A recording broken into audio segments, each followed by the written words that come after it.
Bismillahirrahmanirrahim. Alhamdulillah nahmaduhu wa nasta'inuhu wa nastaghfiruh.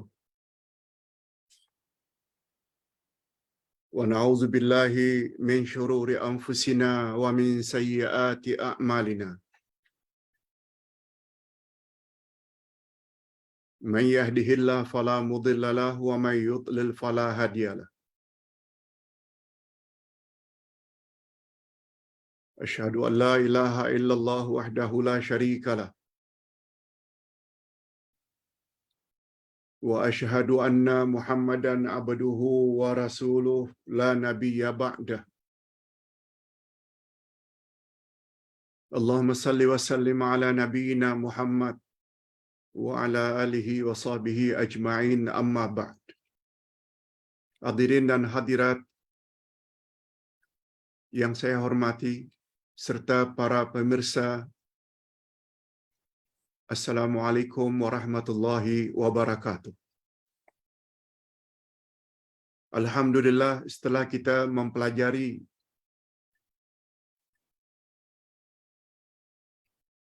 pada minggu yang lalu mukaddimah betapa bahayanya syirik, betapa pentingnya tauhid. Maka pada pagi ini kita akan membahas topik yang pertama, yaitu kedudukan akidah dalam Islam.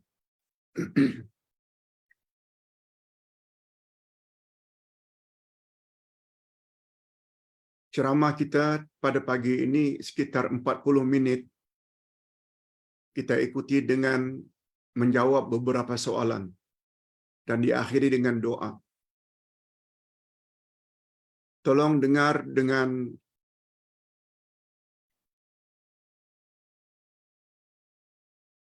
tekun, konsentrasi, sebab perkara yang akan kita sampaikan ini perkara yang paling mustahak dalam Islam.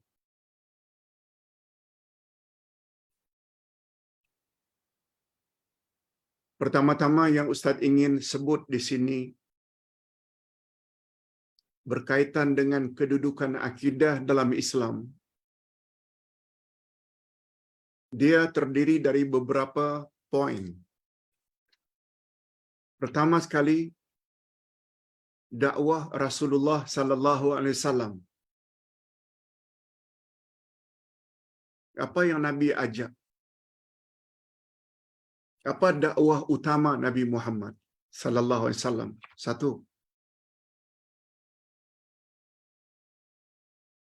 Yang kedua, akidah diumpamakan bagaikan tapak sebuah bangunan. Pembahasan yang ketiga, akidah bila rosak, tapak bila rosak, semua bangunan akan runtuh. Pembahasan yang ketiga, yang keempat, akidah dan tauhid. Apa kaitannya akidah dengan tauhid? Bila hadirin dan hadirat serta para pemirsa memahami kuliah pagi ini, akan senang kita melihat Islam itu. Sehingga kita tidak mudah digoyahkan oleh iblis. Tidak mudah kita diselewengkan oleh syaitan. Andai kata kepahaman pagi ini betul-betul mantap. Walaupun perkara ini selalu Ustaz ulang-ulang. Mengapa Ustaz selalu ulang-ulang? Karena perkara ini sangat mustahak. Sebagaimana Allah ulang berkali-kali, Iqra.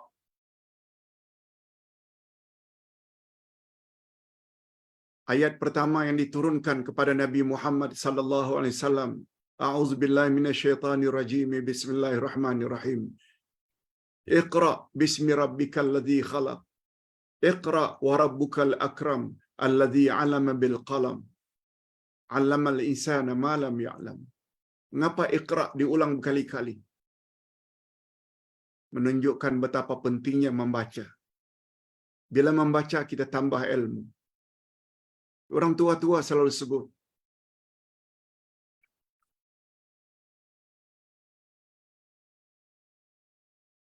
apa kata orang tua-tua? Lancar kaji karena diulang. Lancar kaji karena diulang-ulang. Itu sebabnya bila ada pengulangan dari Ustaz betapa pentingnya akidah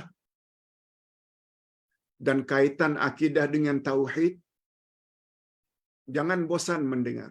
Sebab perkara ini sangat mustahak, rosak akidah, rosak segala-galanya. Ustaz buktikan. Pertama, dakwah Nabi Muhammad sallallahu alaihi wasallam. Nabi Muhammad sallallahu alaihi wasallam mengajak umatnya. Nabi Muhammad sallallahu alaihi wasallam telah sampaikan, telah laksanakan tugas tersebut, yaitu untuk menyampaikan pesan Allah kepada umat. Baginda telah laksanakan tugas itu dengan amanah dan sempurna. Nabi Muhammad sallallahu alaihi wasallam menyampaikan pesan-pesan Allah secara bijaksana dan sistematik. Ikut manhaj. Beliau dahulukan mana yang patut didahulukan, bukan terbalik.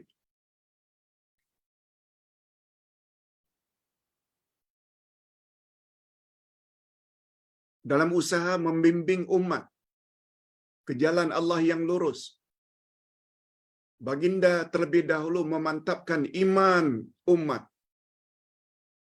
sebelum perkara-perkara yang lain. Iman dulu, akidah dulu.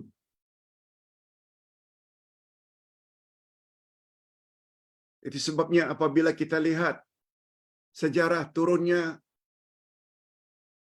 kewajiban salat, bila kewajiban salat bermula diwajibkan oleh Allah, disampaikan oleh Nabi Muhammad sallallahu alaihi wasallam, ibadat pertama sebelum puasa, zakat, haji, belum, salat dulu. Yaitu pada tahun yang ke-12 kerasulan baginda. 1 tahun, 1 year before Nabi hijrah ke Madinah. Kalau Nabi berada di Mekah selama 13 tahun, ditambah 10 tahun Nabi di Madinah, Nabi wafat. Nabi berdakwah 23 tahun. Diangkat menjadi Rasul umur 40. Meninggal umur 63. Maknanya masa dakwah Nabi 23 tahun. 23 tahun itu dibagi 2. Period Mekah dan period Madinah. Period Mekah 13 tahun. Period Madinah 10 tahun. Lalu baginda wafat.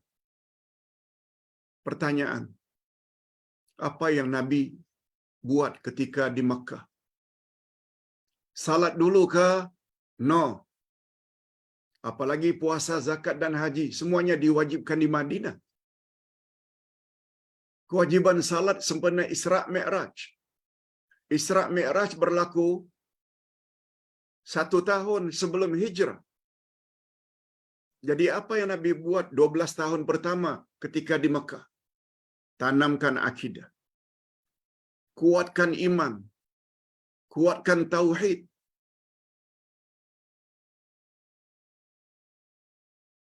Sembahlah Allah yang Maha Esa. Jangan dia disyirikkan. Aku adalah Rasulullah, kata Nabi. Dalam beribadat pada Allah, Kamu mesti ikut cara aku. Itu sebabnya mengapa rukun Islam diawali dengan 2 kalimah syahadat. Baru salat, puasa, zakat, haji di bawah. Itu cara dakwah Nabi kepada para sahabat. Akidah dulu. Dari situ kita dapat tahu betapa kedudukan akidah. Itu sebabnya pembelajaran Islam di Nusantara, apabila dia dahulukan dengan salat, puasa, zakat, haji, rukun, syarat salat, puasa, zakat, haji, perkara yang membatalkan, pada umumnya umat Islam tahu. Tapi rukun, syarat dan perkara-perkara yang boleh membatalkan 2 kalimah syahadat, banyak yang jahil.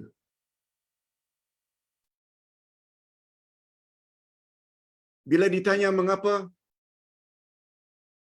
Karena pengajaran Islam di Nusantara tidak ikut cara Nabi. Itu sebabnya natijahnya umat Islam tidak tinggal salat, puasa, haji, umrah berkali-kali, tapi syirik buat juga. Percaya ramalan bomo. Pergi ke kuburan-kuburan wali-wali sambil minta-minta. Percaya bulan ini, bulan itu, angka ini, angka itu boleh bawa sial. Semuanya itu syirik. Kalau ditanya mengapa? Karena pembelajaran di Nusantara tidak ikut cara pembelajaran Rasulullah terhadap para sahabat.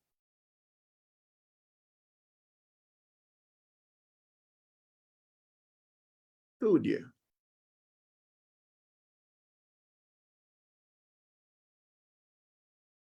Sebabnya bila ada orang masuk Islam, yang penting bukan suruh dia tutup aurat dulu, bukan. Bukan suruh dia salat pun, bukan. Apalagi disyaratkan mesti potong dulu, sunat dulu, baru masuk Islam. No, itu semua cara orang yang jahil dalam berdakwah. 2 kalimah syahadat tidak cukup diucap saja. Diberi penerangan tentang asyhadu an la ilaha illallah itu apa makna. Wa asyhadu anna Muhammad Rasulullah itu apa makna. Itu dulu. Bukan salatnya, puasanya, zakatnya, tutup auratnya. No, no. Ni dakwah Nabi. Nah, kalau begitu Pak Ustaz, apa maksudnya akidah bagaikan tapak? Hadirin dan hadirat rahimakumullah. Nabi memang ada sebut. Nabi SAW memang ada sebut as-salatu imaduddin. Faman aqamaha faqad aqamaddin. Wa man tarakaha faqad hadamaddin. Salat tiang agama. Siapa mendirikan salat, berarti dia mendirikan agamanya. Siapa yang meninggalkan salat, berarti dia merobohkan agamanya. Betul? Dia memberi gambaran salat sebagai tiang agama. Bahwa salat sesuatu ibadat yang sangat penting. Bagaikan rumah. Rumah apabila dibina tanpa adanya tiang, rumah tersebut akan roboh. Kita buat dinding, kita buat shieling, kita buat atap, pintu, tingkap, semuanya mesti bersandar kepada tiang. Bila tidak ada tiang, akan roboh semuanya. Tapi ingat, bagaimanapun pentingnya tiang untuk kekokohan dan kekuatan bangunan Islam, ada lagi yang lebih penting daripada tiang, yaitu fondasi. Foundation. Tapak. Tempat kita mencacak tiang. Oleh sebab itu, andai kata sudah ada salat. Tapi bila akidah tidak kuat, tauhid tidak kuat, bermakna tapaknya tidak kuat, bercampur syirik sana, syirik situ, hatta tiang akan condong. Hatta tiang akan tumbang. Apa sebab? Karena tapaknya, fondasinya, asasnya tidak kokoh.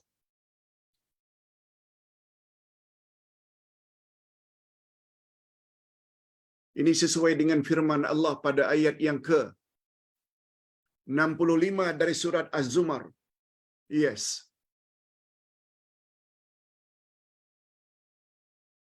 Nanti kita akan bacakan ayat itu. Betapa pentingnya akidah.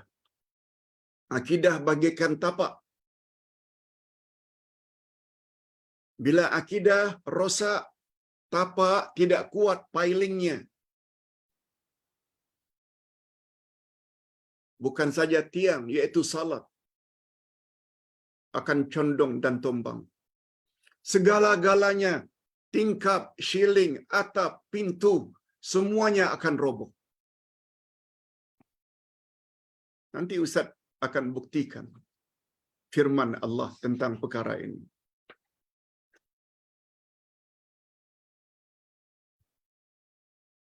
Itu sebabnya kita lihat di dalam Al-Quranul Karim beratus-ratus kali Allah Subhanahu wa taala gandingkan alladzina amanu dengan wa amilus salihat. Mana dahulu? Surat pendek wal asri. Innal insana lafi khusrin illa alladzina amanu wa amilus salihat. Senantiasa alladzina amanu, kecuali mereka yang beriman lagi beramal saleh.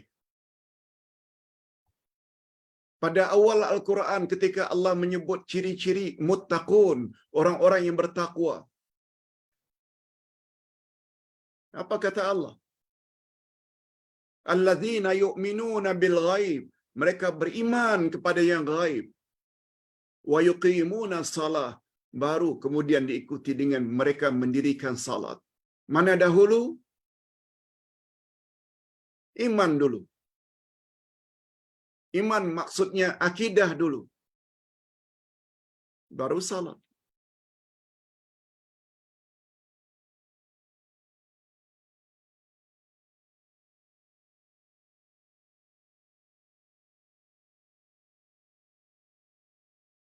Apa yang Ustaz cakap ini dalilnya kuat dalam Al-Quran dan Sunnah. Pertama tadi cara dakwah Nabi. 12 tahun pertama Nabi tanamkan akidah sebelum ada salat. Kalau 12 tahun pertama tanamkan akidah, Nabi berdakwah 23 tahun. Betul tak? Lebih daripada separuh dakwah Nabi itu tanamkan akidah dulu. Kita tidak.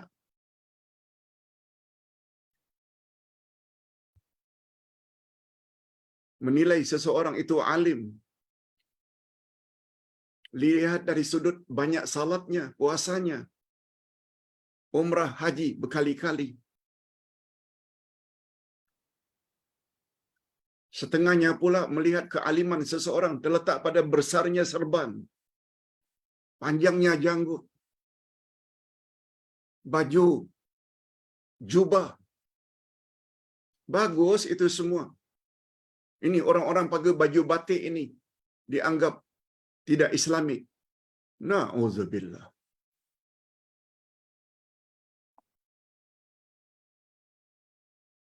Minta maaf ya Ustaz.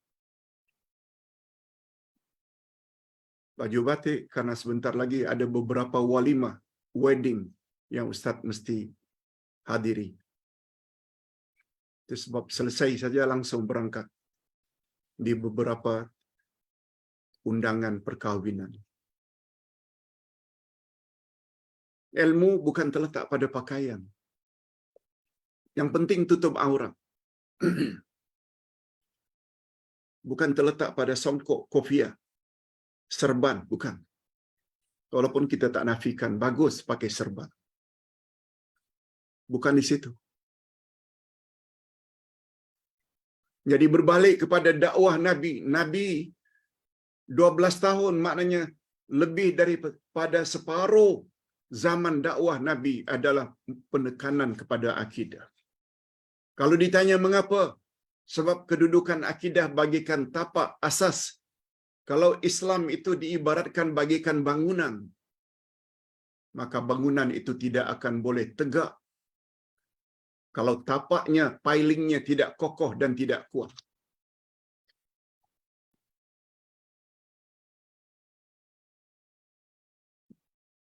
Dan perkara yang ketiga, bila akidah rosak, semua bangunan roboh. Bukan hanya tiang saja, condong dan tombang, semua yang ada di atas tapak tadi. Sejak daripada atap, ceiling, pintu, tingkap, dinding, semuanya ranap. Ustaz buktikan.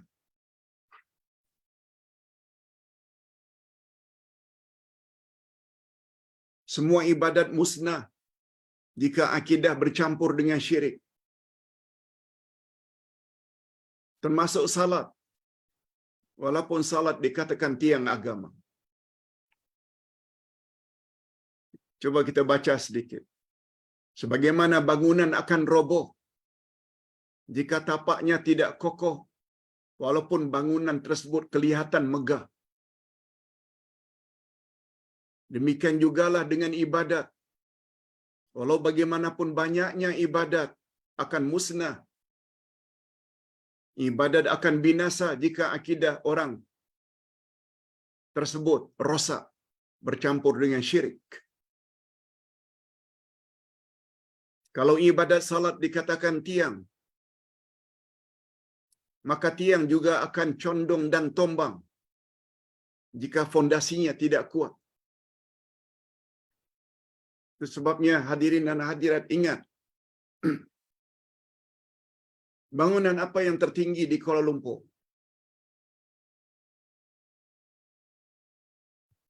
Sungguh banyak. Kita buat contoh sajalah KLCC, Twin Tower.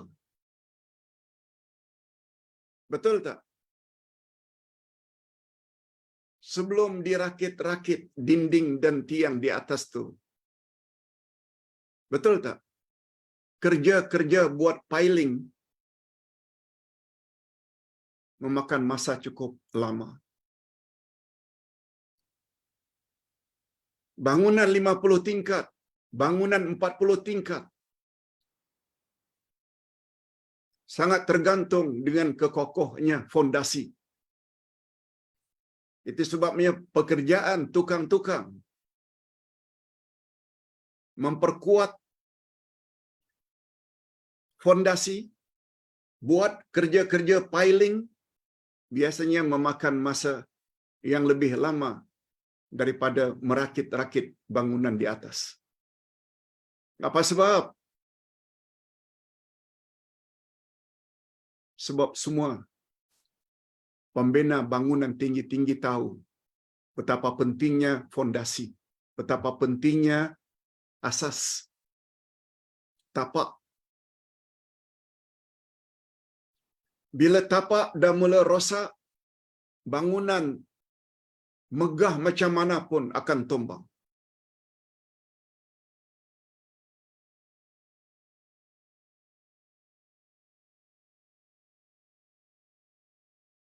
Allah Subhanahu wa taala berfirman pada ayat 65 dari surat Az-Zumar. A'udzubillahi minasyaitonir rajim. Wa laqad uhiya ilaika wa ilal ladzina min qablik. Sesungguhnya telah diwahyukan kepadamu, hai Muhammad, dan juga telah diwahyukan kepada rasul-rasul sebelum kamu. Apa bunyi wahyu itu? La in asyrakta la yahbatanna amaluk wa la takunanna minal khasirin. Apa yang telah diwahyukan oleh Allah juga kepada rasul-rasul sebelum Nabi Muhammad, jika kamu terlibat dengan syirik, maka hancur musnah seluruh amal saleh kamu, dan di akhirat kamu pasti termasuk orang-orang yang rugi. Mengapa disebut rugi? Bila dalam akidah ada syirik, mengapa disebut rugi di akhirat? Di akhirat disebut, kelak kamu pasti akan rugi. Mungkin di dunia tidak nampak sangat kerugiannya, malah mendapat sokongan kuat daripada followersnya. Tapi di akhirat, haji dah 3 kali musnah, tak ada value.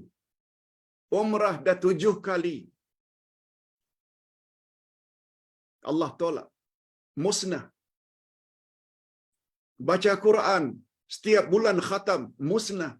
Itu amal saleh. Zakat, infak, wakaf, semuanya musnah. Ini belum lagi kalau kita tahu kaedah bahasa Arab. La yahbatanna amaluk. Lam itu lam ta'kid, confirm. Nun bersabdu. Akhir daripada fi'il mudhari'. La yahbatanna. Nun bersabdu. Lagi-lagi maknanya confirm. Kalau kita faham kaedah bahasa, siapa yang buat syirik, maka confirm, pasti hancur amalannya. Wala takunanna, lagi-lagi diawali dengan lam pendek, nun terakhir, pasti kamu akan jadi orang yang rugi karena dihumban dalam api neraka. Allahu Akbar. Al-Quran bahasa Arab penuh dengan kaedah-kaedah seumpama itu. Allahu Akbar.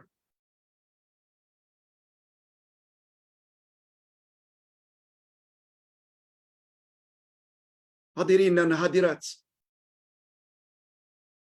timbul pertanyaan, Pak Ustaz,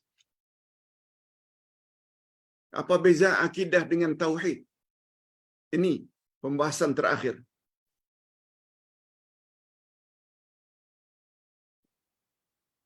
Hadirin dan hadirat, akidah itu sama dengan iman. Sebagaimana kita sama-sama maklum, rukun iman ada 6. Iman pada Allah, iman pada malaikat, iman pada rasul, iman pada kitab, iman pada hari kiamat, dan iman kepada takdir. Itu namanya arkanul iman, rukun-rukun iman.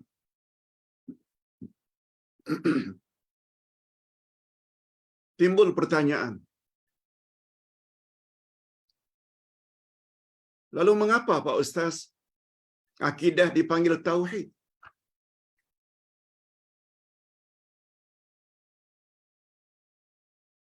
Kita akan tidak mentauhidkan Rasul. Sebab selain Nabi Muhammad sallallahu alaihi wasallam, kita juga mesti percaya rasul-rasul sebelumnya.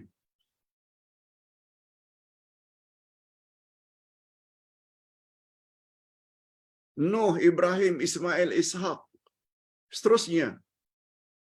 Daud, Sulaiman, Ilyas, Al-Yasa, Zakaria, Yahya, Musa, Isa, semua kita wajib beriman.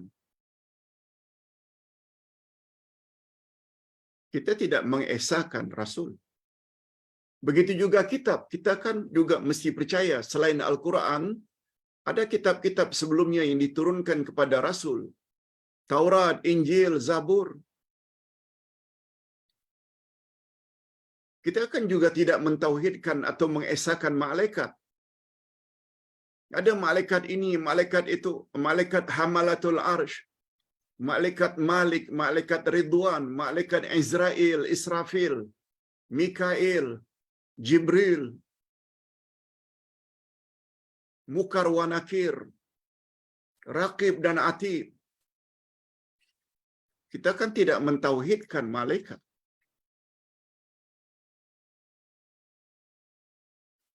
Pertanyaan sekali lagi, mengapa akidah dipanggil tauhid? Nah, ini jawabannya. Sebab persoalan akidah, sebab persoalan iman sangat ditentukan kepada iman kepada Allah. Yang kita tauhidkan itu adalah Allah.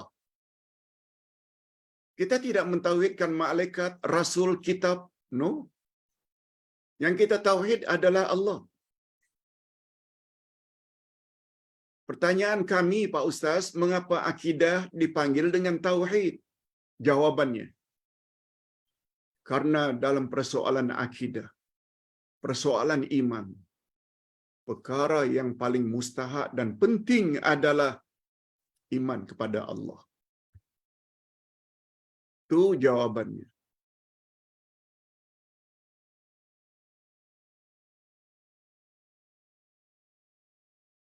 Nabi Muhammad sallallahu alaihi wasallam pernah ditanya, "Ma huwal Islam?"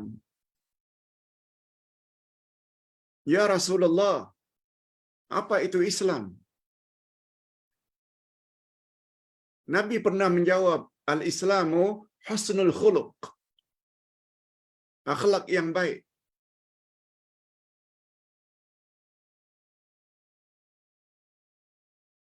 Apa kaitannya Islam dengan akhlak yang baik? Ya, Ustaz. Begini penjelasannya.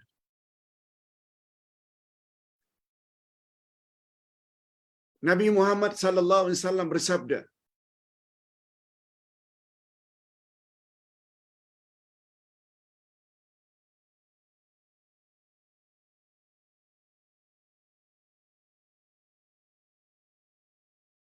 perkara yang paling utama yang aku ajar umatku adalah husnul khuluq. Innama bu'istu liutammima makarimal akhlaq. Nabi sampai sebut macam itu. Tidaklah aku diutus kecuali untuk memperbaiki akhlak umat. Akhlak kepada siapa, Pak Ustaz? Bila itu yang ditanya, akhlak kepada Allah. Akhlak kepada Rasul. Barulah akhlak kepada ibu bapa.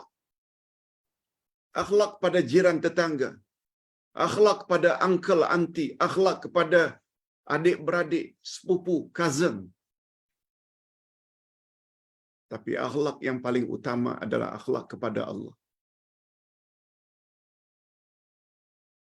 Buktinya ayat 1 dari surat Al-Hujurat.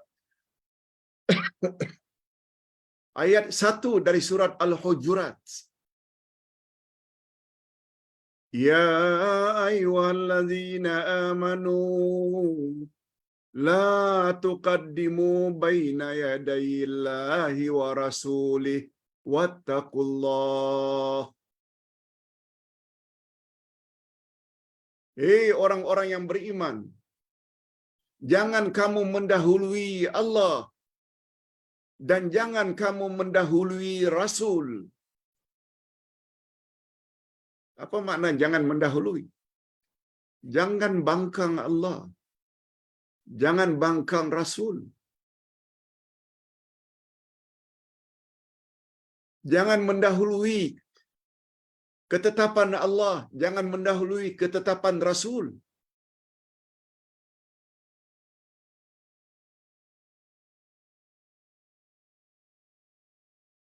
Mengapa kita mesti berakhlak kepada Allah? Allah yang cipta kita. Yang namanya nikmatul ijad. Allah yang supply segala keperluan kita. Makan, minum, pakaian, tempat, oksigen.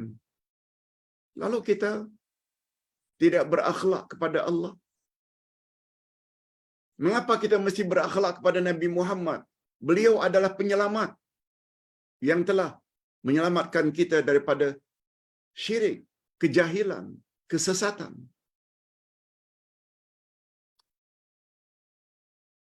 Itu sebabnya orang-orang Arab sebelum Nabi diutus dipanggil Arab Jahiliyah. Bukan bermakna mereka bodoh, tapi karena mereka bodoh dari sudut keyakinan, sembah berhala. Nabi Muhammad datang membawa ajaran, qulu la ilaha illallah tuflihu. Ucapkan olehmu la ilaha illallah, pasti kamu menang. Nabi Muhammad ditantang. Itu sebabnya mereka dipanggil Arab bodoh, Arab jahiliyah. Walaupun mereka pandai dalam syair menyair. Oleh sebab itu jangan jadi Melayu jahiliyah. Jangan. Itu sebabnya Allah Subhanahu wa taala sangat murka. Sebagaimana di dalam hadis riwayat Al-Hakim, derajatnya sahih, kata Syekh Nasaruddin Albani, innallaha yughdibu aliman bid dunya wa jahilan bil akhirah atau kama qala. Allah sangat murka orang yang mahir dalam hal-hal keduniaan tapi jahil dalam bab akhirat.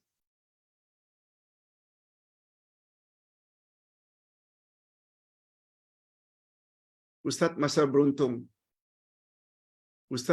beruntung dapat juga jamaah sekian ribu orang yang mau dengar penjelasan-penjelasan ini. Dan Ustaz juga harap para jemaah yang dapat bimbingan daripada Ustaz berdasarkan ayat Quran, hadis Nabi, mudah-mudahan kita sama-sama layak mendapat reda Allah dan selanjutnya memasuki syurganya di akhirat nanti. Hadirin dan hadirat rahimakumullah.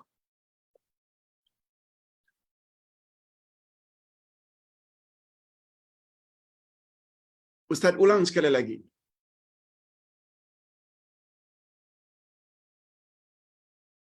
Mengapa Nabi Muhammad sallallahu alaihi wasallam katakan Islam itu adalah akhlak yang mulia? Diperkuatkan oleh hadis sahih, tidaklah aku diutus kecuali untuk memperbaiki akhlak umat. Untuk memperbaiki akhlak umat. Dan akhlak nomor satu adalah akhlak kita kepada Allah. Nomor dua, akhlak kita kepada Rasul. Baru akhlak kita kepada ibu bapa. Sebabnya Allah sebut dalam surat Luqman,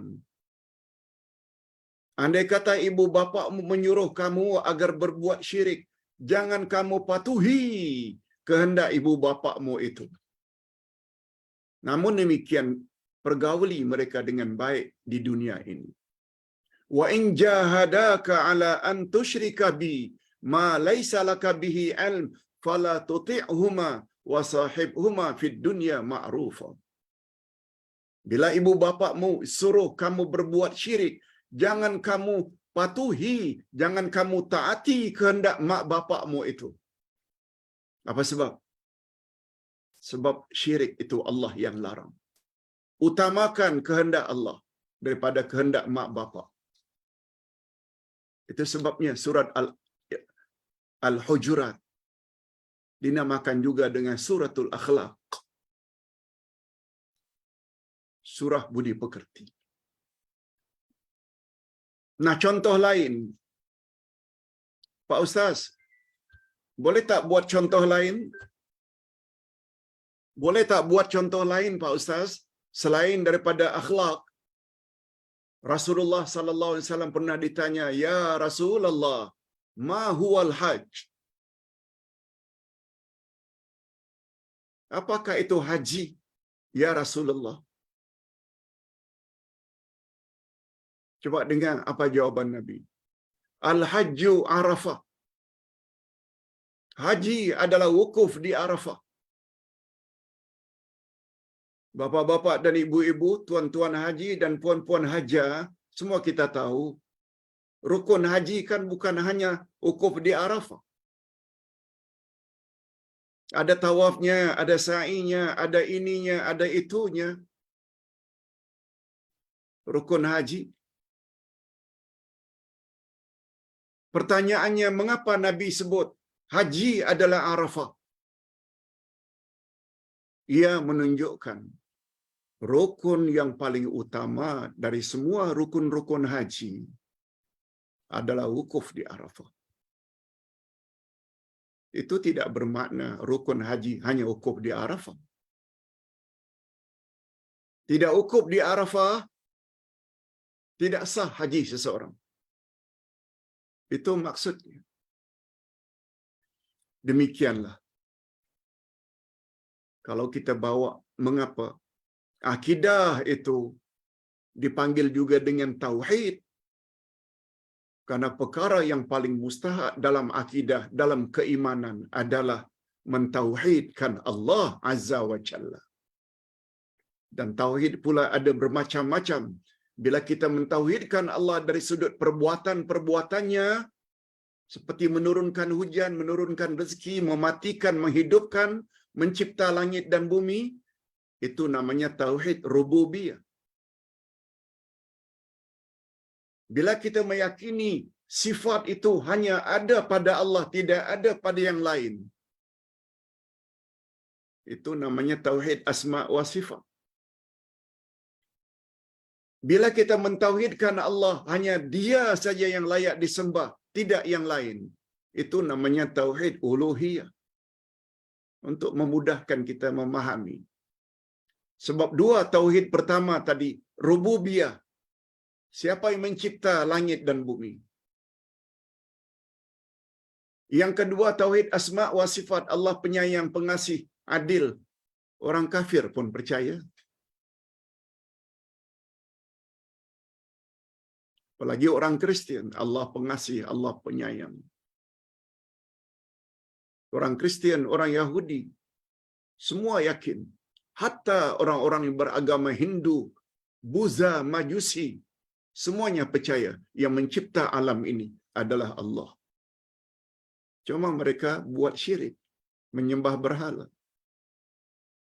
Itu yang tak ada pada orang kafir, yaitu tauhid uluhiyah. Yang dipanggil juga tauhid ibadat. Sebagaimana statement kita, setiap salat, iyyaka na'budu, hanya kepada Engkau kami beribadat. La ilaha illallah, tiada Tuhan yang berhak disembah melainkan Allah. Demikianlah lebih kurang. Walaupun hanya 40 minit, sebagaimana Ustaz janji tadi, sila share YouTube ini kepada kawan-kawan, supaya mereka tahu betapa pentingnya tauhid dan betapa bahayanya syirik. Syirik satu-satunya dosa yang Allah tidak mahu memaafkannya bila mati tidak sempat tobat. Lihat ayat 48 An-Nisa. Innallaha la yaghfiru an yushraka bih. Sesungguhnya Allah tidak akan mau mengampuni dosa orang berbuat syirik. Selain itu juga, gara-gara syirik, semua amal saleh kita binasa dan musnah. Akhirnya kita akan rugi di akhirat nanti. Sebab semua amal saleh menjadi hancur dan musnah. Na'udzubillahi min dzalik. Berikut ini Ustaz akan jawab beberapa soalan jemaah. Pak Ustaz.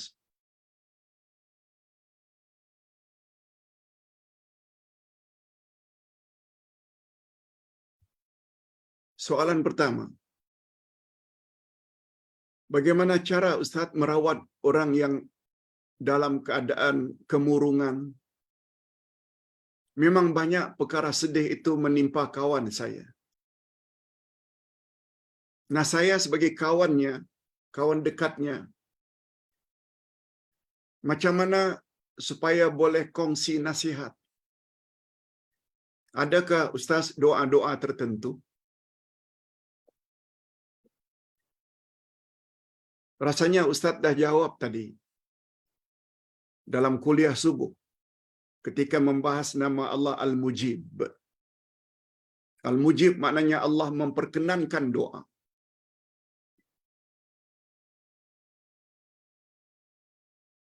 Kalau orang yang murung itu tahu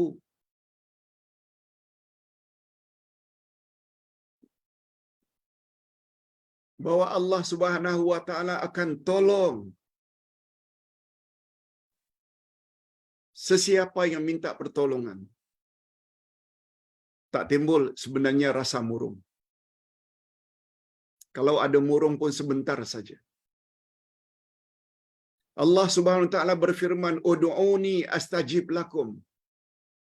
Berdoalah kamu kepadaku, pasti akan aku kabulkan permohonanmu.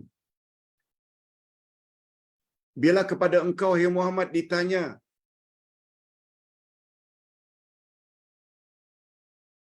tentang aku, kata Allah, jawablah olehmu kepada yang bertanya, sesungguhnya aku ini dekat.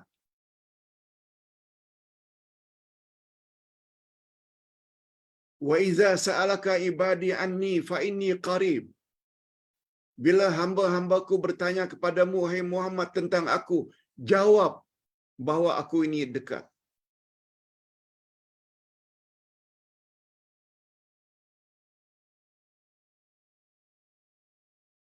Aku akan mengkabulkan doa mereka. Falyastajibu li.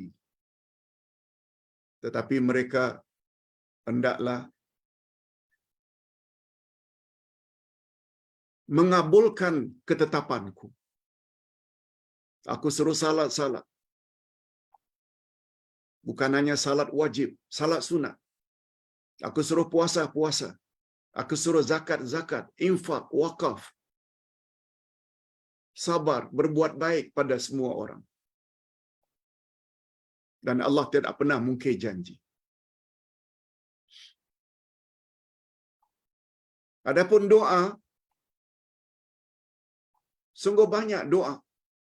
Bila kita dalam keadaan susah, rungsing, murung, terutama doa yang dibaca oleh Nabi Yunus dalam perut ikan. La ilaha illa anta subhanaka inni kuntu minaz zalimin. Tiada Tuhan yang berhak disembah melainkan Allah. Maha suci Engkau, ya Allah. Sesungguhnya aku mengaku bahwa aku banyak buat salah. Itu namanya doa usana, doa sambil memuji Allah. Dan doa sambil memuji adalah lebih hebat, lebih dikabulkan oleh Allah daripada minta saja.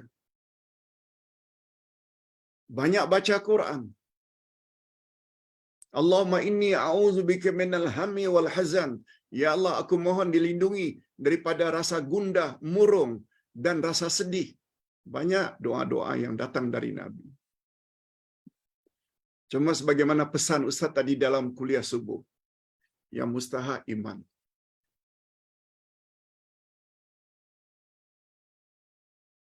Yang mustahak itu iman. Orang yang beriman senantiasa hidupnya steady. Sebab orang beriman sifatnya bila dapat nikmat dia syukur, bila dapat ujian dia sabar. Itu. Dan nasihat Ustaz kepada kawan tadi, ajak kawan yang murung itu ikut majlis ilmu, kelas-kelas seperti ini. Insya-Allah sedikit sebanyak akan hilang, sedikit demi sedikit. Bukan dengan hanya baca doa, kadang-kadang kandungan doa pun tak faham. Yang kedua,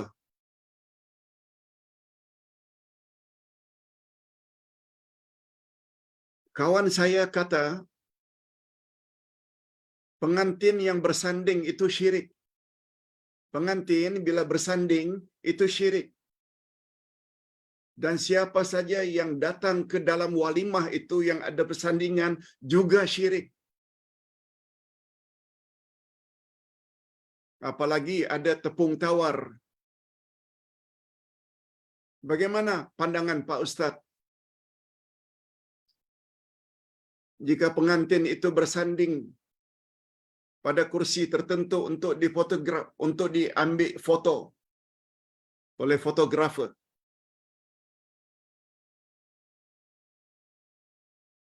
Kawan saya bawa ayat 140 dari surat An-Nisa.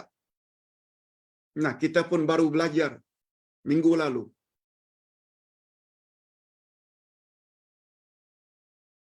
Itu Allah sebut tentang orang-orang kafir dan orang munafikin. Betul? Tempat mereka adalah Jahannam. Tapi sampai mengatakan orang yang bersanding ketika kawin itu syirik. Dan orang yang turut hadir dalam walimah itu juga syirik. Allah, itu dah keterlaluan. Tidak bersesuaian dengan ayat yang dibawa tadi. 140 surat An-Nisa. Hadirin dan hadirat. Laki-laki wanita setelah akad nikah, mereka dah halal dah duduk bersama. Dan adat kita pula di Nusantara ini, mereka lalu duduk bersama sebagai kenang-kenangan, ambil foto. Ambil gambar sebagai gambar kenang-kenangan. Kalau itu merupakan suatu adat, dia tidak salah insya-Allah. Cuma Ustaz setuju. Masalah tepung tawar ini masalah Hindu. Bapa-bapa dan ibu-ibu, kalau pernah terjadi zaman-zaman dahulu, kita jahil, kita tak tahu, insya-Allah dimaafkan oleh Allah. Tapi dengan syarat jangan diulang lagi perbuatan tersebut. Itu sebabnya Ustaz apabila ada pengantin disuruh ke depan untuk jumpa pengantin yang mereka sebut dengan tepung tawar, Ustaz tidak akan sentuh perenjis ini. Ustaz ajak pengantin baca doa. Allahumma barik lakuma wa barik alaikuma wajma' bainakuma bi khair. Ya Allah, berkatilah dua mempelai ini. Berkatilah ke atas kedua mereka. Himpunkan mereka dalam kebaikan. Itu doa yang datang dari Nabi. Bukan renjis-renjis. Sekali lagi, mendakwa orang yang bersanding, pengantin, laki-laki dan wanita, hukumnya syirik. Orang yang hadir juga terlibat dengan syirik. Itu fatwa yang tidak betul. Itu fatwa orang yang kurang ilmu. Hadirin dan hadirat rahimakumullah. Pak Ustaz, boleh tak orang yang tawaf wida ketika umrah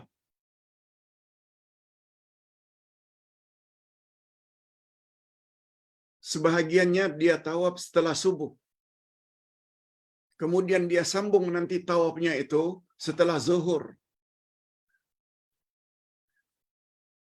Jawabnya tak boleh.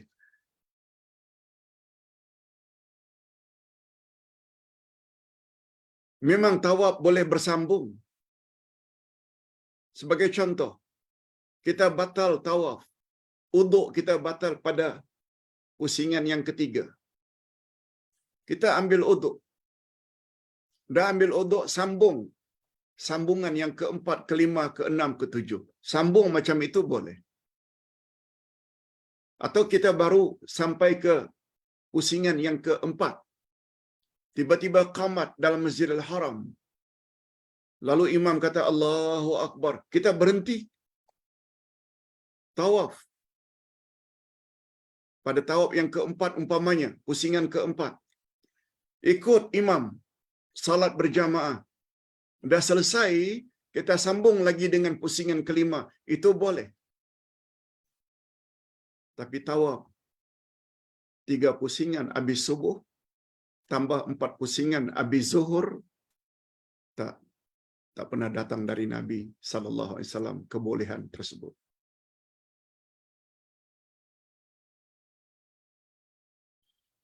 Terakhir Pak Ustaz, soalan yang keempat. Dalam TikTok, Ustaz dikirim dua orang pemuda mengatakan, siapa yang memakai celana atau seluar pendek, nampak lutut, 3 kali hukumnya fasik.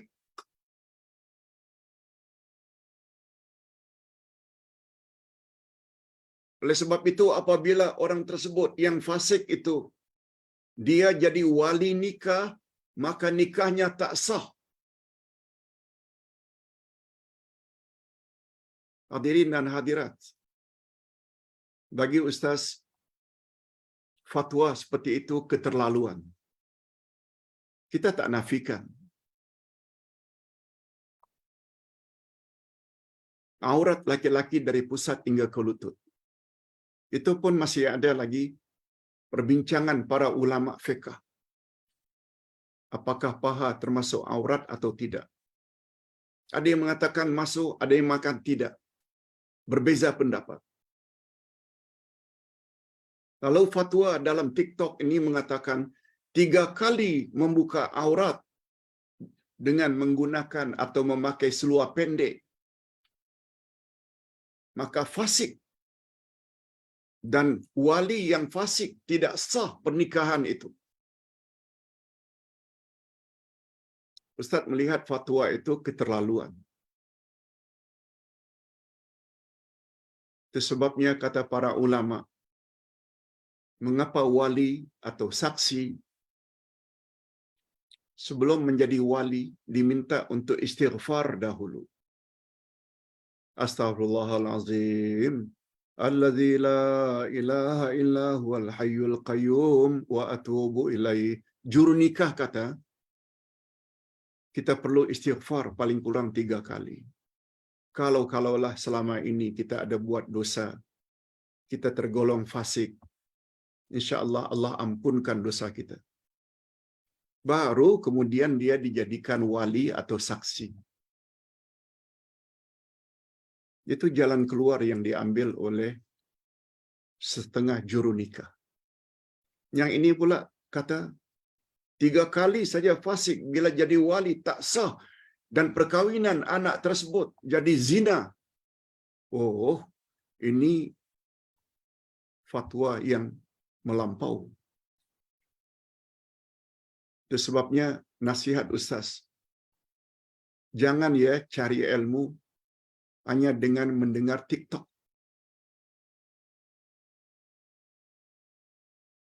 TikTok yang hanya durasinya lebih kurang 3 minit, 4 minit ini disebut begitu tanpa membawa dalil.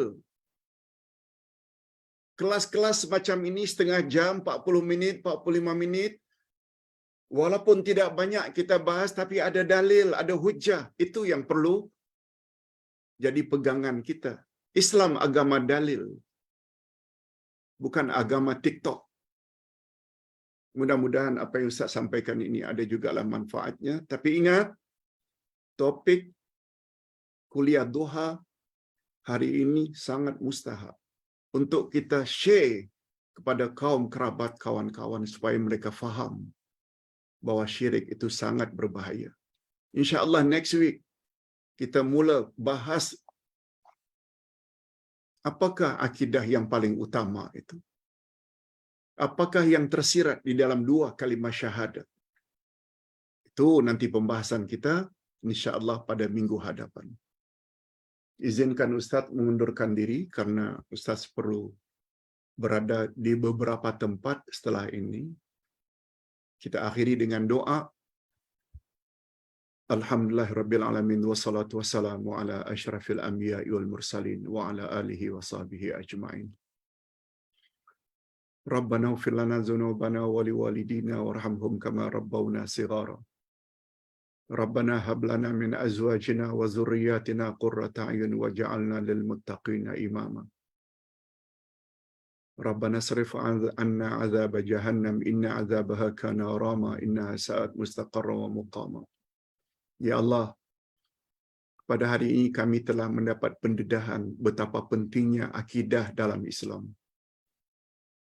Nabi Muhammad sallallahu alaihi wasallam rupanya dalam berdakwah, beliau awali dakwahnya dengan memperbaiki akidah sebelum menyuruh umatnya beribadat.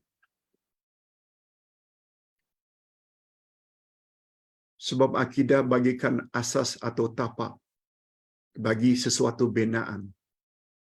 Walaupun ibadah salat itu dikatakan tiang agama, tiang pun akan condong dan tombang apabila dicacak di tapak yang tidak kokoh. Apatah lagi dinding, atap dan shieling. Semuanya akan roboh sesuai dengan firman-Mu. La in asyrakta la yahbatanna amaluk wa la takunanna minal khasirin. Bila kamu terlibat dengan syirik, hancur musnah seluruh amalanmu dan kelak kamu pasti akan termasuk orang-orang yang rugi. Oleh sebab itu, ya Allah, murnikanlah akidah kami. Tambahlah kami ilmu-ilmu yang bermanfaat, terutama ilmu-ilmu tentang akidah, tentang syariat, tentang akhlak, tafsir Al-Quran, Asma'ul Husna. Dengan ilmu-ilmu tersebut,